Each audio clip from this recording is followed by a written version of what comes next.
না, উনি যা বলতে চায় যে উনি ওনার মতো তো আমি আহ্বান না, যেহেতু আমাদের সহকর্মী, তার একটা অসুবিধা হইতে পারে, তার প্রতি মায়া লাগে, একসাথে চলতে চাই, আর উনি এই জন্য চিকিৎসা করার খুব প্রয়োজন। সঠিক তো কিছু বলতে পারো না, তার একমাত্র ঈশ্বর তো ক্ষমা চাওয়া ছাড়া আমরা তাকে ক্ষমা করতে পারবো মনে হয়। দর্শক, আপনাদেরকে স্বাগত জানাচ্ছি এটিএন নিউজের বিনোদন আড্ডায়। আজকের এই আড্ডায় আমাদের সাথে যুক্ত হয়েছে বাংলাদেশের অন্যতম জনপ্রিয় একজন নায়ক ডিএ তায়েব, যিনি বিভিন্ন চরিত্রে অভিনয় করে প্রশংসিত হয়েছেন। বিশেষ করে তার কাগজের বউ দিয়ে দর্শকদের মাতিয়ে দিয়েছেন। কথা বলবো ডিএ তায়েবের সাথে, এবং এই সময়ে চলচ্চিত্রের যে একটি সুবাতাস বইছে এবং সেই সাথে চলচ্চিত্র সমিতিতে যে কালো মেঘের ছায়া জমেছে, সেই পুরো বিষয় নিয়ে তার সাথে কথা বলবো। থাকুন আমাদের সাথে। কেমন আছেন তাই ভাই? মাশাআল্লাহ আছি, ভালোই যাচ্ছে দিনকাল, ব্যস্ততা যাচ্ছে ভীষণ। সামনে ঈদের মুভি রিলিজ করার কথা, অফিসার ইনচার্জ, এটা নিয়ে একটু কাজ করছি। আর একটা মুভি কিশোরী, দুটোই অলমোস্ট ডান, দুটা মুভি আসার কথা ঈদে। আবার নতুন মুভিতে কাজ শুরু করেছি। আমাদের বর্তমান পুলিশ কমিশনার হাবিবুর রহমান স্যারের একটা লেখা আছে দেহতরী, এটা কাজ শুরু হয়ে যাচ্ছে, এটা অলমোস্ট স্ক্রিপ্ট ফাইনাল হয়ে গেছে। অ্যানাদার মুভি হলো দোষ দুশমন, অনন্ত ভাই এবং আমরা দুই ফ্রেন্ডের ক্যারেক্টার করছি দুজনে। সে নির্বাচনটাকে মেনে নিয়ে তারপরে আবার আদালতে যাওয়া, তার মানে সে নিজেকে নিয়ে কনফিউজ। আমার মনে হয় যে উনি আর এক বছর কত কথা বলবে, ওরা তো এখন হাসে বা সেই জন্যই চাচ্ছিলাম যে যেহেতু আমাদের সহকর্মী, তার একটা অসুবিধা হইতে পারে, তার প্রতি মায়া লাগে, একসাথে চলতে চাই, আর উনি এই জন্য চিকিৎসা করার খুব প্রয়োজন। একটা বিষয় উনি বলেছেন ক্যারিয়ারের ব্যাপারটা।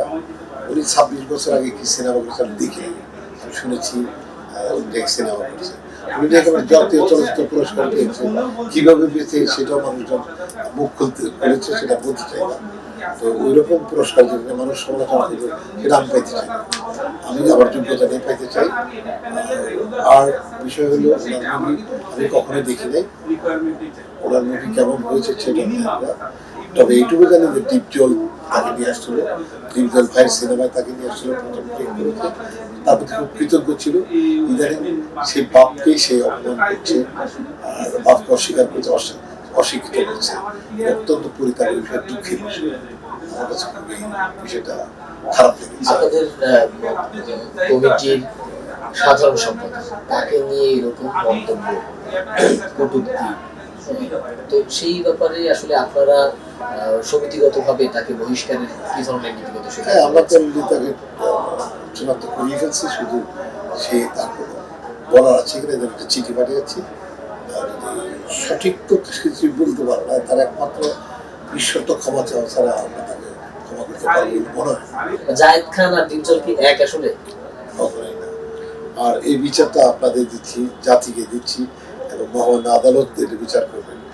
আমরা চাই যে এইরকম প্র্যাকটিস না হোক, যাতে একটা মানুষ হেরে গিয়ে জিতার জন্য আদালতের আশ্রয় না নিক, বারবার বেনিফিট নেওয়ার জন্য। আমার মনে হয় তাইলে ইলেকশন করা দরকার কি, একদম ডিরেক্ট আদালত থেকেই আমরা অর্ডার নিয়ে শিখে প্রেসিডেন্ট যে সেক্রেটারি আসবো, এটা আমার জন্য এটা আসলে খুবই ডিজনার এবং বাজে প্র্যাকটিস হচ্ছে। এটা নিপুণ আপনাকে নিয়ে একটা মন্তব্য বলেছে যে আপনি তাকে নিয়ে কথা বলার যোগ্যতা রাখেন না, বা এরকম কিছু, যে আপনি তাকে নিয়ে কথা বলার কি যোগ্যতা আছে।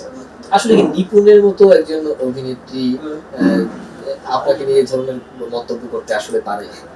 ওনার সবচেয়ে বড় জিনিস হলো উনি যোগ্যতার প্রশ্ন যেমন এনেছে, উনি এর আগের প্যানেলে কিন্তু আমরা একসাথে ছিলাম, তখন তো আমি অনেক যোগ্য ছিলাম, তখন আমার 3টা ছবি রিলিজ হয়েছে, আমার ক্যারিয়ার ছিল 5 বছর। তখন উনি আমাকে বহু জায়গাতে ফোন করিয়ে নিয়ে আসছে এবং আমার সম্পর্কে বক্তব্য দিয়ে ক্লিন ইমেজ, একদম চৌখোশ পুলিশ অফিসার, অত্যন্ত সৎ এবং যোগ্য, অনেক দামি একজন অভিনেতা, নিপুণী বলেছে। আর এখন স্বার্থে টান লেগেছে, এখন সে নেগেটিভ কিছু বলছে। একই মানুষ দুই রকম কথা বলেই আমরা আসলে চলচ্চিত্রের সিনিয়র শিল্পীরা ভাবতেছে যে তার চিকিৎসার প্রয়োজন। এই কথাটা আমি বলেছি, উনি খুব উৎসাহ করেছেন। আর উনি যা বলতে চায় যে উনি ওনার মতো তো আমি আহ্বান না, উনি কিসের যুজো করে ভয় দেখায়, সেটা ভয় অন্য কোথাও দেখায়। আশা করি ডিপজল ভাই আর সঠিক সময় উত্তর দেবে আইনের মাধ্যমে, মাননীয় আদালতের মাধ্যমে, বিজ্ঞ আদালতের মাধ্যমে উত্তর দেবেন। তাইলে দেখবেন যে সব ঠিকঠাক হয়ে গেছে।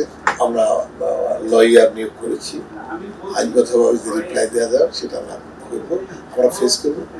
আশা করছি ইনশাল্লাহ মামলা কালকেই শেষ হয়ে যাওয়ার কথা, কারণ ভিত্তি নাই।